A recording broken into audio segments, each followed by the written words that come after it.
അദ്ദേഹത്തിൻ്റെ യൂട്യൂബ് ചാനലിലൂടെ അദ്ദേഹം പറഞ്ഞിരുന്നു ഇങ്ങനെ ഇന്ത്യയുടെ 5 യുദ്ധവിമാനങ്ങൾ തകർന്നു വീണു, അതല്ലെങ്കിൽ 3 യുദ്ധവിമാനങ്ങൾ തകർന്നു വീണു, അങ്ങനെ വ്യത്യസ്തമായിട്ടുള്ള വീഡിയോസ് നമ്മൾ കണ്ടിരുന്നു.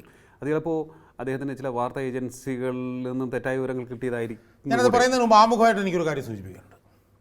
ഞാൻ ഇയാളുടെ വീഡിയോകൾ ഇടയ്ക്കിടയ്ക്കൊക്കെ ഞാൻ കാണാറുണ്ട്. എനിക്ക് ചിലപ്പം വിമർശനപരമായിട്ട് തോന്നാറുമുണ്ട്.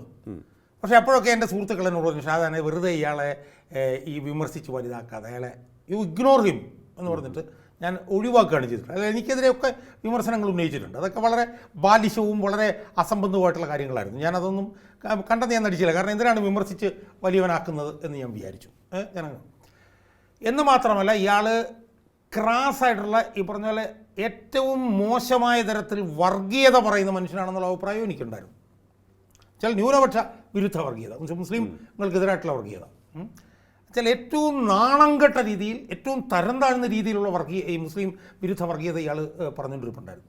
അപ്പോഴൊക്കെ ഞാൻ പറഞ്ഞപ്പോഴാണ് എൻ്റെ സുഹൃത്തുക്കളെ കൊടുത്ത് വെറുതെ അയാളെ വലുതാക്കാതെ വിട്ടുകളന്നു.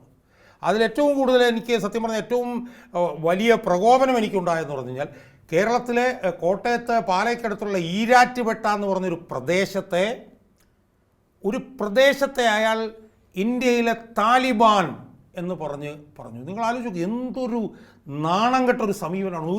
ഒരു ജനസമൂഹം ജീവിക്കുന്ന ഒരു പ്രദേശത്തെ നിങ്ങളൊരു ഏതെങ്കിലും ഒരു സംഘടനയോ അല്ലെങ്കിൽ എന്തെങ്കിലും ഒരു രാഷ്ട്രീയ പാർട്ടിയോ ഒക്കെ നിങ്ങളിങ്ങനെ ആരോപണമെന്ന് ചോദിച്ചാൽ മനസ്സിലായി. പക്ഷേ ഒരു പ്രദേശത്തെ മുഴുവൻ ചേർത്തുകൊണ്ട് അത് ഇന്ത്യയിലെ താലിബാനാണെന്നൊക്കെ പറയുന്ന ഇയാളെ എന്താണ് ചെയ്യേണ്ടതെന്ന് എനിക്കറിയില്ല. അന്നാണ് ഞാൻ ഏറ്റവും പ്രകോപിതനായത്. അപ്പോഴും എന്നോട് എൻ്റെ സുഹൃത്തുക്കൾ പറഞ്ഞു, വേണ്ട